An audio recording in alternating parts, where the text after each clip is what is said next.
નમસ્કાર દર્શક મિત્રો, હું છું એડવોકેટ સોનલ બારિયા. આપ સર્વનું સ્વાગત છે મારી ચેનલ ઈગલ ભૂવિજ્ઞાનમાં.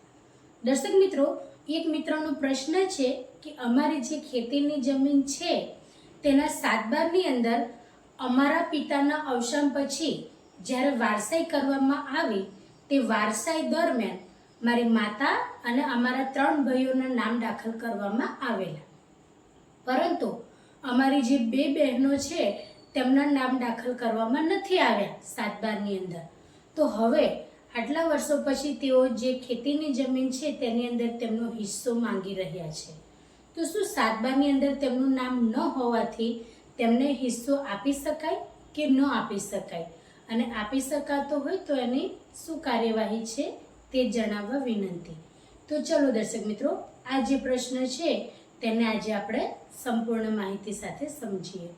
તો દર્શક મિત્રો, જ્યારે તમારી પાસે ખેતીની જમીન હોય અને એ ખેતીની જમીન જો વડીલોપાર્જિત હોય, વડીલોપાર્જિત એટલે કે તમારા પિતાના પિતાના પિતા દ્વારા એ પેઢી દર પેઢી તમને એ જે મિલકત છે એ મળેલી હોય તો એને આપણે વડીલોપાર્જિત મિલકત કહીશું. તો વડીલોપાર્જિત મિલકતની અંદર દર્શક મિત્રો, જ્યારે તમારા પિતાનું અવસાન થાય ત્યાર પછી તેમનું પેઢીનામું બનતું હોય છે.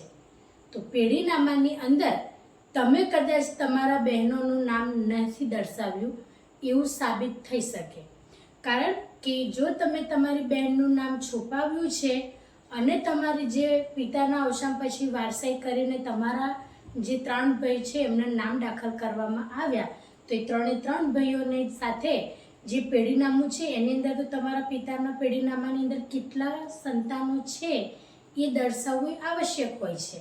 તો પછી તમારી બહેનના નામ રહી કેવી રીતે ગયા, આ પણ એક પ્રશ્ન છે.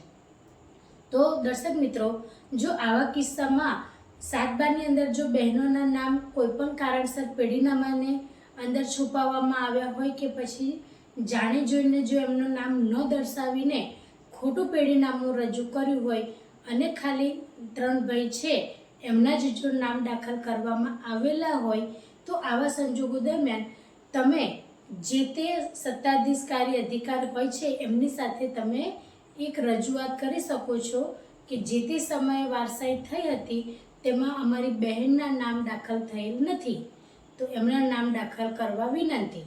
તો જે તે સમયે તમે પેઢીનામું રજૂ કર્યું હોય એની જે નોંધ પડી હોય એ નોંધના આધારે જે બાકીના નામ રહી ગયા હોય એને તમે તમારી બહેનના નામનું 7/12ની અંદર દાખલ કરી શકો છો. બીજી વાત એ છે કે આ પહેલાં એવું થતું હતું કે ખોટું પેઢીનામું તમે દર્શાવીને તમારા જે પણ માત્ર ભાઈઓ હોય એમના નામ દાખલ કરી શકતા હતા અને બહેન કે દીકરી હોય તેના નામ દાખલ ન કરો તો પણ એવું પહેલાં બનતું હતું, તો ચાલે. પરંતુ હવે પછી જે વર્ષ 2025થી જે નવા વારસાઈના નિયમો આવ્યા છે તે પ્રમાણે હવે પછી તો બહેન કે દીકરીના નામ એ ફરજિયાતપણે તમારે દાખલ કરવા જ પડે 7/12ની અંદર જ્યારે તમે વારસાઈ કરો છો ત્યારે. એટલે હવે પછી તમે ખોટું પેઢીનામું રજૂ કરીને આ રીતની કોઈ પણ કાર્યવાહી નહીં કરી શકો. તો દર્શક મિત્રો, જે તમારી 2 બહેનોના નામ બાકી છે 7/12ની અંદર, તો તમારે એવું નહીં સમજવાનું કે તમારી બહેનોના નામ ખેતીની જમીનની અંદર નથી ચડાવ્યા તેથી કરીને તેઓ તેમનો પોતાનો જે હક હિસ્સો છે એ ન માંગી શકે. દર્શક મિત્રો, તમારી બહેનો કોર્ટ કચેરીમાં જઈ શકે છે અને તેમનો જે હિસ્સો છે એ માંગી શકે છે અને કોર્ટ એ તમને ચોક્કસ હુકમ કરશે કે તમારી બહેનના હિસ્સાની જે પણ ખેતીની જમીન છે એ બંને બહેનોને તમારે જે ભાગ આવતો હોય એ આપવો પડશે. એટલે આ જે તમારો પ્રશ્ન છે એનો હું સરળ જવાબ એ જ આપીશ કે 7/12ની અંદર તમારી બહેનોના નામને દાખલ કરાવો અને દાખલ કર્યા પછી તમારા 3 ભાઈઓના નામ દાખલ થયેલા છે 7/12ની અંદર, તો બાકી રહ્યા તમારા બીજા 2 બહેનો.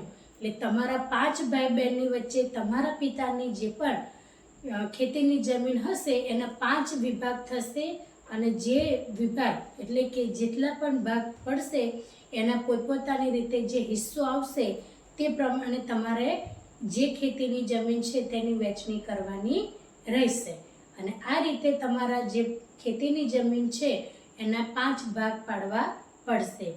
તમારી માતાનું નામ પણ વારસાઈ દ્વારા દાખલ થયેલું છે, તો જો તમારી માતાજી અત્યારે જીવિત હશે તો એમનો પણ છઠ્ઠો ભાગ પડશે.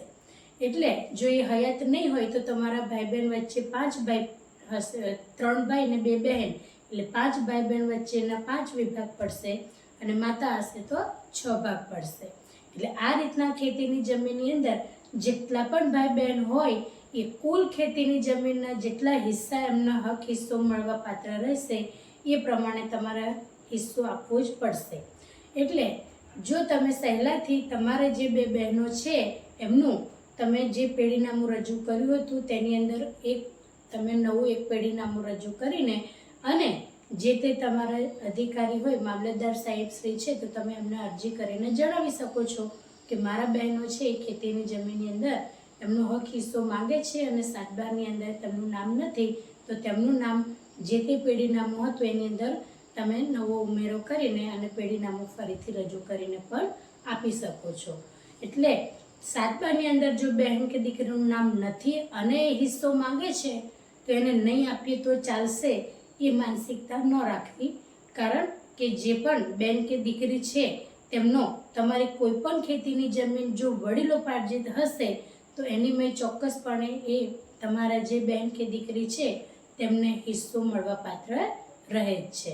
જો એ સ્વેચ્છાએ તેમનો જે હક હિસ્સો છે એ જતો કરે છે અને લખાણ આપે છે તો પછી તમારે કોઈ વાંધો આવતો નથી. પરંતુ જો બેન દીકરીએ કોઈ પણ પ્રકારનો એમનો હક હિસ્સો જતો ન કરેલો હોય અને કોઈ પણ પ્રકારનું લખાણ ન આપેલું હોય અથવા આપણે કહી શકીએ કે સોગંદનામું ન આપેલું હોય અને એ જો બેન કે દીકરી તેમનો હક હિસ્સો માંગે છે તો તેમને જરૂરપણે આપવું પડશે. તો દર્શક મિત્રો, આ જ રીતના ઇન્ફોર્મેટિવ વિડીયો હું મારા ચેનલના માધ્યમથી તમારી સમક્ષ રજૂ કરતી રહું છું. જો તમને વિડીયો સારો લાગ્યો હોય તો તેને લાઈક કરજો, શેર કરજો અને ચેનલને સબસ્ક્રાઈબ કરજો. જય હિન્દ, જય ભારત.